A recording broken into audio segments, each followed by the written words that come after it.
Yo vivía en el bosque muy contento, caminaba sin cesar.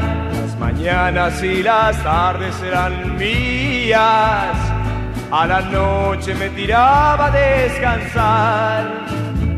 Pero un día vino el hombre con sus jaulas, me encerró y me llevó a la ciudad. En el circo me enseñaron las piruetas y yo así perdí mi amada libertad. Confórmate, me decía un tigre viejo, nunca el techo y la comida han de faltar.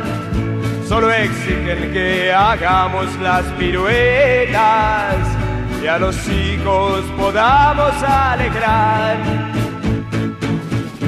Han pasado 4 años de esta vida, con el circo recorrí el mundo así, pero nunca pude olvidarme del todo, de mis bosques, de mis tardes y de mí.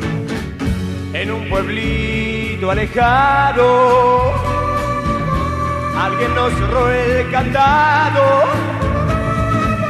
Era una noche sin luna y yo dejé la ciudad.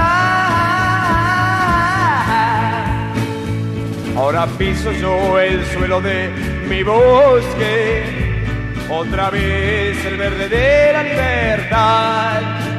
Estoy viejo pero las tardes son mías, vuelvo al bosque, estoy contento de ver